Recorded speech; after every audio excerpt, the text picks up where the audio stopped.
ಮನೆ ಒಳಗಡೆ ಇಲ್ಲೆಲ್ಲ ಸೌಂಡ್ ಬರ್ತಾರೆ ನೋಡಿ ನೋಡಿ ನೋಡಿ.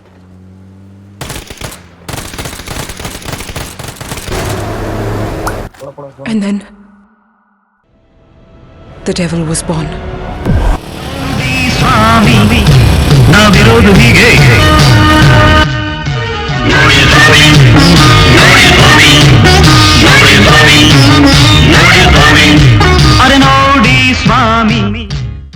ಚಕ್ ಚಕ್. ಡ್ರ್ಯಾಗನ್ ಗ್ಲಿಮ್ಸು ಚೆನ್ನಾಗಿತ್ತು.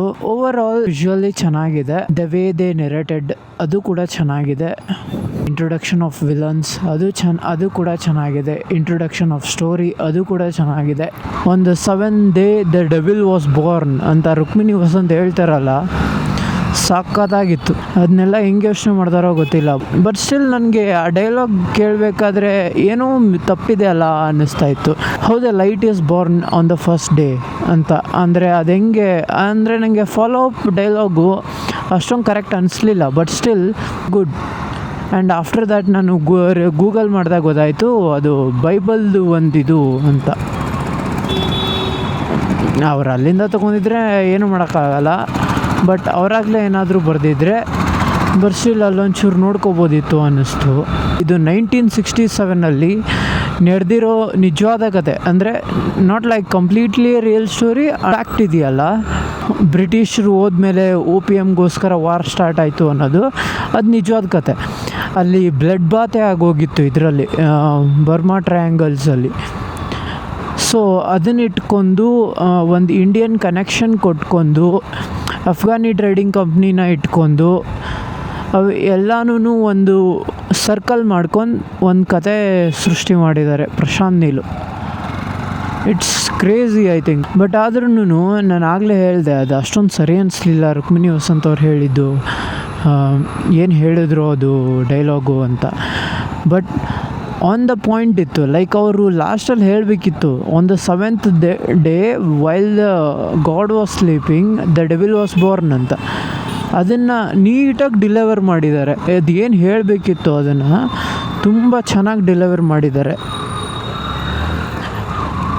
ಇಲ್ಲಿ ಇವ್ರ ಹೆಸರು ಲಗರ್ ಅಂತ, ಲಗರೇ ಅನಿಸುತ್ತೆ. ನಾನು ತಪ್ಪಾಗಿ ಹೇಳ್ತಿದ್ರೆ ಕ್ಷಮಿಸ್ಬಿಡಿ, ಹೊಟ್ಟೆಗೆ ಹಾಕ್ಕೊಳ್ಳಿ.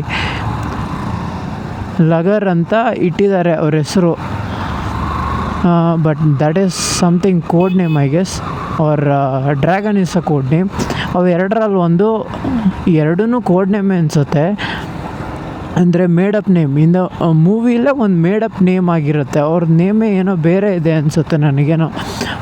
ಆ್ಯಂಡ್ ಅವ್ರು ನೋಡೋಕ್ಕೆ ಒರಿಜಿನಲಿ ಅಫ್ಘಾನಿ ಥರ ಕಾಣಿಸ್ತಾರೆ.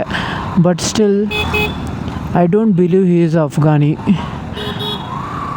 ಆ ಥರ ಏನಾದರೂ ಅವರು ಅಫ್ಘಾನಿ ಅಂತಲೇ ಒಂದು ಕ್ಯಾರೆಕ್ಟರ್ ಕ್ರಿಯೇಟ್ ಮಾಡಿ ಈ ಥರ ಕತೆ ಏನಾದರೂ ಸೃಷ್ಟಿ ಮಾಡಿದರೆ, it's something I am seeing the first time that in ಇಂಡಿಯಾದಲ್ಲೇ ಇವಾಗ ಯಾವುದೋ ಒಂದು, ಅದು ಸೌತ್ ಇಂಡಿಯಾದಲ್ಲಿ ಏನಾದರೂ ಒಂದು ಕ್ಯಾರೆಕ್ಟರ್ ಸೃಷ್ಟಿ ಮಾಡಬೇಕಾದ್ರೆ someone who is from other country ಅನ್ನೋ ಥರ ಸ್ಟಾರ್ಟ್ ಮಾಡಿರೋದು ಇದೇ ಫಸ್ಟ್ ಟೈಮ್ ನಾನು ನೋಡ್ತಾ ಇರೋದು. ಅದೊಂದು ಸ್ವಲ್ಪ ಏನು ಡೈಜೆಸ್ಟ್ ಮಾಡ್ಕೊಳ್ಳೋಕೆ ನನಗೆ ತುಂಬ ಕಷ್ಟ ಆಯಿತು. ನೆರೇಷನ್ ಸ್ಟಾರ್ಟ್ ಮಾಡಿದ ರೀತಿ ಇಟ್ಸ್ ಟ್ರೂ ಅಂತ, ಹಾಗೆ ನೆರೇಷನ್ ಜೊತೆಗೆ ಏನೋ ಹೀರೋ ಇಂಟ್ರೊಡಕ್ಷನ್ ಕೊಡೋಕ್ಕೆ ಸ್ಟಾರ್ಟ್ ಮಾಡಿದ ರೀತಿ ಎಲ್ಲ ಸಕ್ಕತ್ತಾಗಿತ್ತು.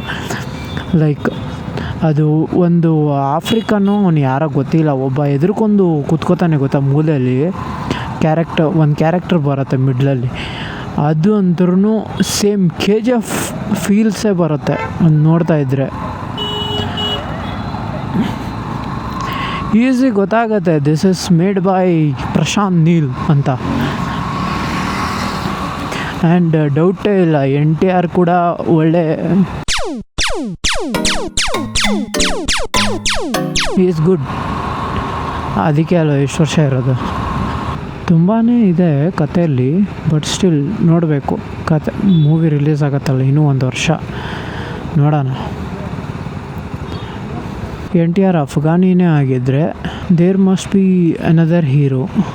ಅಂದರೆ ಇನ್ನೊಂದು ಹೀರೋ ಕ್ರಿಯೇಟ್ ಮಾಡೋಕ್ಕೆ ತುಂಬ ಚಾನ್ಸಸ್ ಇದೆ ಗೋಲ್ಡನ್ ಟ್ರಯಾಂಗಲಲ್ಲಿ. ಸೊ ದ್ಯಾಟ್ ಇನ್ನೊಂದು ಪಾರ್ಟ್ 2 ಅಲ್ಲಿ ಅವ್ರು ಬರ್ಬೋದು, ಅದಕ್ಕೂ ತುಂಬ ಚಾನ್ಸಸ್ ಇದೆ. ಓವರಾಲ್ ಮೂವಿ ಬಗ್ಗೆ ಗ್ಲಿಮ್ಸ್ ಬಗ್ಗೆ ಹೇಳಬೇಕು ಅಂದರೆ ತುಂಬ ಚೆನ್ನಾಗಿದೆ, ನನಗೆ ಇಷ್ಟ ಕೂಡ ಆಯಿತು. 1967 ಅನಿಸುತ್ತೆ ಅವಾಗ ಏನಾಯಿತು ಅನ್ನೋದನ್ನು ಇವ್ರದ್ದೇ ಆದ ಶೈಲಿಲಿ ನೋಡಿದ ತಕ್ಷಣ ಗೊತ್ತಾಗತ್ತೆ. ಯಾರು ಪ್ರಶಾಂತ್ ನೀಲ್ ಹಾಕೋದೇ ಬೇಡ, ಇದು ನಂದೇ movie, directed by Prashanth Neel, made by the film makers of Ugramm, ಆ ಥರ ಎಲ್ಲ ಹಾಕೋದೇ ಬೇಡ, ಈಸಿ ಗೊತ್ತಾಗೋಗ್ಬಿಡುತ್ತೆ ಅವ್ರದ್ದೇ ಅಂತ. ಅಷ್ಟು ಒಂಥರ ಸಿಗ್ನೇಚರ್ ಇದ್ದಂಗಿದೆ ಮೂವಿ ಅವ್ರದ್ದು. KGF ನೋಡಿರೋರ್ಗೆ ಗೊತ್ತಾಗತ್ತೆ, KGF ಸಲಾರ್ ಎಲ್ಲ ನೋಡಿರೋರಿಗೆ ಈಸಿ ಗೊತ್ತಾಗತ್ತೆ ಇದು ಪ್ರಶಾಂತ್ ನೀಲ್ ಮಾಡಿರೋ ಮೂವಿನೇ ಅಂತ, ಈಸಿಗೆ ಗೊತ್ತಾಗೋಗ್ಬಿಡುತ್ತೆ.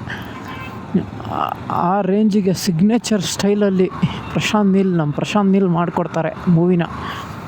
ಆದರೆ ನಂಗೆ ಒಂದು ಬೇಜಾರಾಗೋ ವಿಷಯ ಏನು ಅಂದರೆ ಲಾಸ್ಟ್ ಅವ್ರು ಲಾಸ್ಟ್ ಅನ್ನೋಕ್ಕಿಂತ ಒಂದೇ ಸಲಾರ್ ಮೂವಿ ಮಾಡಿದ್ದು, ಅದಾದಮೇಲೆ ಫಸ್ಟು KGF ಮಾಡಿದ್ರು, ಫಸ್ಟು ಉಗ್ರಮ್ ಮಾಡಿದ್ರು, ಆಮೇಲೆ KGF ಮಾಡಿದ್ರು, ಅದಾದಮೇಲೆ ಫುಲ್ ತೆಲುಗು ಸೈಡೇ ಮಾಡ್ತಾ ಇರೋದು. ಓಕೆ, ನನಗೆ ಅದೊಂದು ಬೇಜಾರಿದೆ. ಇವಾಗ ಅದೇ ರಾಜಮೌಳಿ ಬಂದ್ಬಿಟ್ಟು ಕನ್ನಡದವ್ರಿಗೆ ಯಾರಿಗಾದ್ರೂ ಮಾಡಿಕೊಡ್ತಾರಾ? ಒಂದು ಸತಿ ಸುದೀಪಿಗೆ ಮಾಡಿದರು, ಅದಾದಮೇಲೆ ಅವ್ರು ಯಾರಿಗಾದ್ರೂ ಮಾಡಿದ್ರಾ? ಇಲ್ಲ ಅಲ್ವಾ?